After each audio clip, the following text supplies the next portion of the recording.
Hey friends, Powwow Guy, Royal Phoenix here, just popping in to say hey, and I kind of want to talk to you guys about the lesser banishing ritual of the pentagram. The lesser banishing ritual, most people who study like the occult and magic and such with have at least heard of it. The lesser banishing ritual of the pentagram, also known as the LBRP, was created in the 19th century by a group called the Golden Dawn. The founding members of the Golden Dawn created this ritual that utilized uh, Judeo-Christian symbolism, but with a touch of Coptic Christianity in there. Coptic Christianity is the ancient Egyptian Christians. So there was like this ancient Christian philosophy blended with sort of the Egyptian magical esoteric system. Those were the Coptics. So the LBRP has some elements of that mixed with obvious Christian, you know, esoteric symbolism.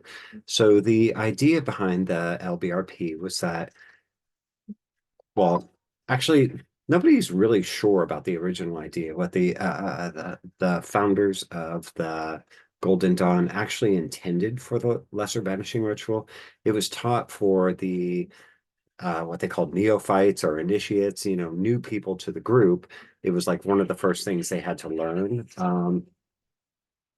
And you can kind of understand that now, like knowing the LBRP as I do, I feel like it is kind of an initiatory process because it teaches you that you can invoke and evoke God, surround yourself with the power, the protective power of God and the archangels, and declare yourself like one with God, one with the universe, and you have declared where you are as the center of your universe and everything around you is sacred. So that's kind of what the LBRP does. And in the early 1900s, I don't believe the Golden Dawn lasted very long. Um, I'm not an historian or a scholar or an academic, so forgive me if I'm wrong, but by the early 1900s, the Golden Dawn rituals were just considered like esoteric, like whatever. And I believe Aleister Crowley published a version of the Lesser Banishing Ritual, but changed it. And then Israel Regardie, the occultist of the 1900s, he published like the actual historical version of the Lesser Banishing Ritual from the 19th century. Um, and it became kind of picked up by like Gerald Gardner and such. And then neo-pagans kind of took it over and changed it. I'm not a big fan of that at all. Like when anybody takes that something historical and has spiritual and religious significance to those who created it, and then it's like later rewritten to reflect something new. Um, I believe the original Lesser Banishing Ritual, the pentagram, was written uh, to acknowledge that power of God and that power of God to protect you and the archangels to protect you. Even excuse me, the wording of the lesser banishing ritual of the pentagram is also part of what's known as the Lord's Prayer. But we'll get into that in a second. So to change that up really just kind of like does a disservice. They I've seen it changed up to have like neo-pagan gods and goddesses named in it, and like instead of archangels it's names of like fairies and such. Not a fan of that because only because who says those gods and goddesses and fairies and such operate in that manner? If you're professing to do something ancient, then just do that. Why take something more modern and rewrite it for your purposes? So anyway,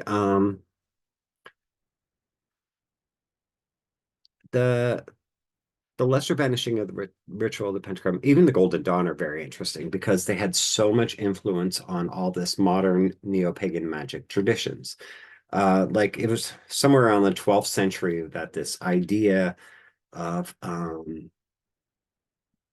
the various directions, like east, south, west, and north, having these elemental associations and such came about. This all comes from like Jewish mysticism and Christian mysticism and ceremonial magic, even bits of necromancy in there, but all of this has very much like biblical influence. And then you throw in the Kabbalah, and then by the time like we get to the early 19th century, mid 19th century, we have groups like the Golden Dawn who embrace all this stuff and create these ritualistic behaviors and situations like the LBRP. And then so in modern times, we have non-Christian groups take all these elements from this Judeo-Christian stuff over the centuries and twist it and turn it into something completely removing out all of its original powerful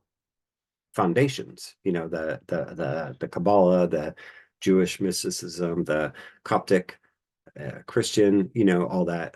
But the Lesser Banishing ritual is a very important ritual to use in its original form.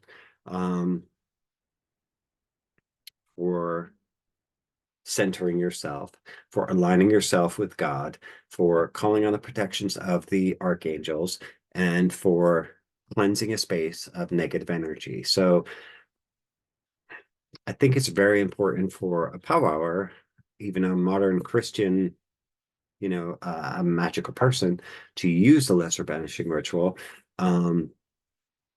It's a good daily practice to get into. It's a very like a meditative practice, I guess you could say. It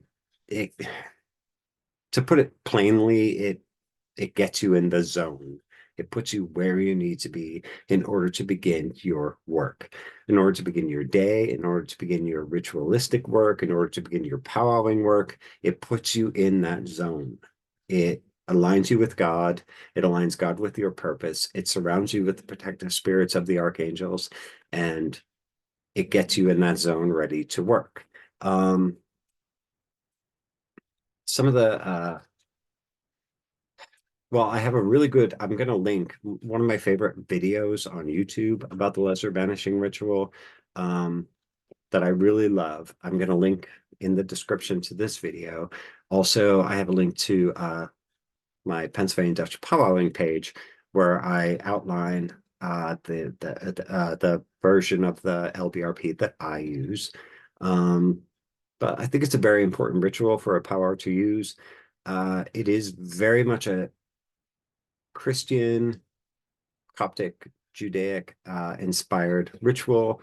There's nothing if you're a Christian, you feel like nervous about using such things, don't be nervous with this. You'll recognize like even the like the opening lines of the LBRP are from the Lord's Prayer. It's I believe it's poorly translated Arabic, but it's Ata, Malkuth, Vegadula, Vegabura, Leolam, Amen, which of course translates as "For thine is the kingdom and the power and the glory forever and ever, Amen," which is the closing lines of the Lord's Prayer. So anyway, the Lesser Banishing ritual, the pentagram, if you've heard about it and you were unsure about it, let me just reinforce to you that not only is it okay that you use it, but it's very appropriate that you as a powwower use this, or any Christian, even a non quote unquote magical Christian, to use the Lesser Banishing ritual, the pentagram, every day can align you with that and align your purpose with God's, and just kind of put you in the zone. I say that, but it's like the best way to describe it. But check out the links below to the video and to the page on my website that outlines the actual ritual. This is very much a Christian ritual. It's very much for us to use. I definitely urge you to use it. And if you have any questions, comments, concerns, leave them in the comments below. But otherwise, that's all I had to say for tonight. So God bless you guys. Love you. And let's talk soon.